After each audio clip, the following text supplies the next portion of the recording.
Eux, ils ont travaillé pendant des heures et des heures, ils sont allés chercher le vérin de carrossier, ils ont tout démonté et refait. Bravo les gars, bravo les filles, parce que les femmes étaient au boulot elles aussi.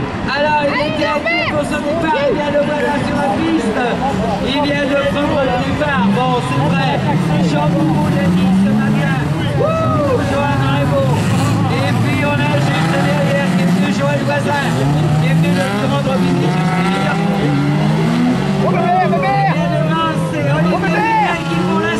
Regardez Hervé où il est passé. Il est là Hervé. Il est là Hervé, juste là. Ah là là. Il y a quand même un C'est Norbert qui est pas passé là-bas. On repart. Il est là Norbert. À la hauteur. Il est cassé Norbert. Norbert Hugues, celui qui était en tête. Eh bien le voici immobilisé. Devant Olivier Buquet. Où est-ce qu'il est Olivier? On a qui vire au bout.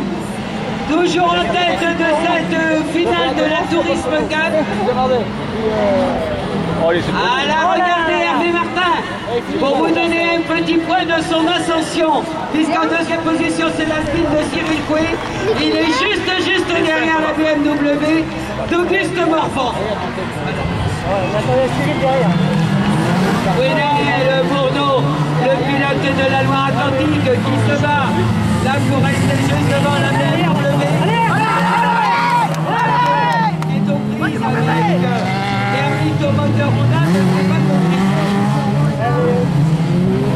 Alors là, c'est vrai que là, on a deux Bretons là, qui sont en bonne discussion, à savoir la BX d'Hervé Martin, qui joue le Grisel ce matin, donc a fait un tonneau, comme vous l'a dit Jean-Louis tout à l'heure. Tout le team, tous les mécanos ont travaillé d'arrache-pied. Il est d'abord venu voir aussi ce midi pendant la pause repas les techniques pour savoir s'il devait réparer, si le pavillon n'était pas trop endommagé. Sur le conseil technique, il n'y a pas de souci. Donc, et qui sont venus voir à son stand le déroulement des réparations. Donc ça veut dire que là ça a été fait. Il a une équipe merveilleuse. Je veux dire, on a passé, on était en train de manger ce midi en face eux. On a passé le temps à les regarder tellement c'était beau à voir une équipe aussi soudée. Il n'y avait pas un mot plus haut que l'autre, tout le monde a vraiment travaillé. Alors pendant ce temps, eh bien moi je regarde derrière Johan Raybaud qui s'est retrouvé mobilisé à la hauteur du virage d'Aloc et qui est en train de faire face son handicap. Pour l'instant, il remonte à la hauteur de la Burena de Loïc Clément.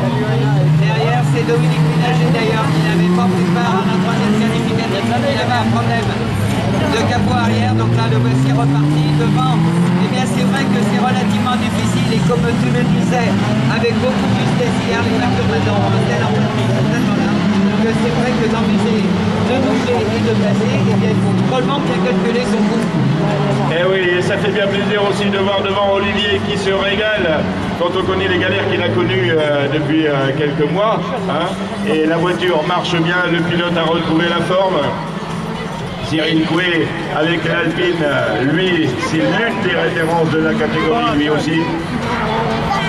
Alors que derrière, eh bien, regarde le grand Gwenaël Bourneau, et quand je vous dis le grand Gwenaël, c'est la stature, c'est la grandeur.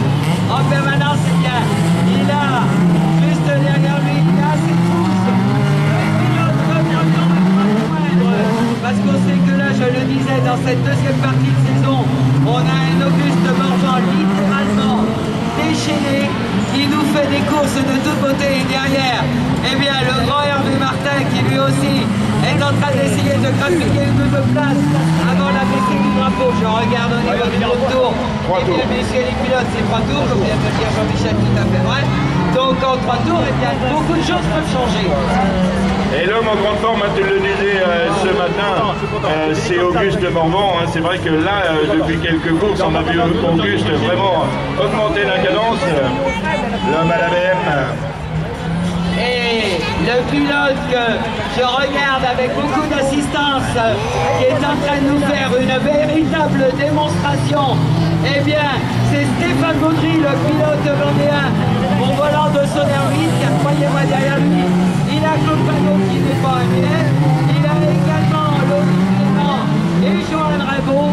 Ce sont 3 gardons super rapides et il est en train de leur mener la dragée haute depuis 2 ou 3 tours. On a Johan Raybaud qui essaie coûte que coûte. Ah ben là, la Murena.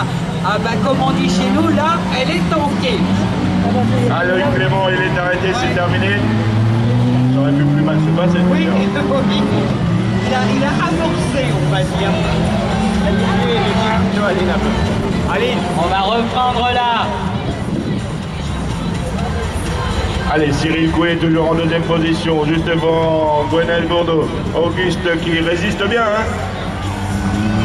Eh oui, parce que là, je peux te dire, bon, la configuration est moins la même quand on voit les deux véhicules, mais il ne le lâche pas pour autant. Auguste Morvan, les deux tours, donc là, on va arriver dans un coin du circuit.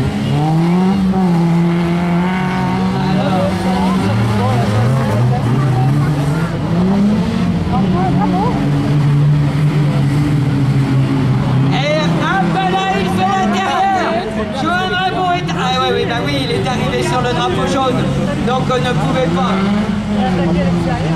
On ne pouvait pas continuer l'attaque, il l'a vu, il s'est sagement remis par derrière. Et c'est vrai que ce matin, il y a eu un petit précédent, donc il fallait surtout pas récidiver dans cette journée. Et bien devant, lui va rentrer dans ce dernier tour. Oui, je regarde le commissaire préposé au compte-tour, voilà. Dernier tour pour Olivier. Et là, eh bien, il va falloir qu'il tienne devant Cyril Coué, car l'espace, l'avantage qu'il avait tout à l'heure, ce sont quelques minutes. Donc, Olivier, il ne faudrait pas que tu perdes dans ce dernier tour. Et derrière, eh bien, c'est le duel. On continue dans le duel entre le pilote de la Loire-Atlantique, Joël Raymond et les Deux-Sèvres, Claude Panot. Et je peux vous assurer que c'est un colis serré. Je regarde en bas. Le pilote des Deux-Sèvres qu'on n'a pas eu le plaisir de retrouver sur la piste, et bien je regarde piano, oui. Voilà.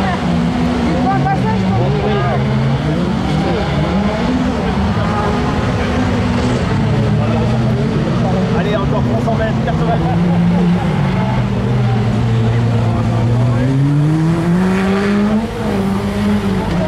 Olivier Duté, voilà la récompense du travail. En deuxième position, Cyril Coué, troisième position, Gwenel Bourdeau. Quatrième, nous arrive maintenant Auguste Morvan. Cinquième, et je pense qu'il en donnait pas cher, Hervé Martin. Sixième, Stéphane Baudry.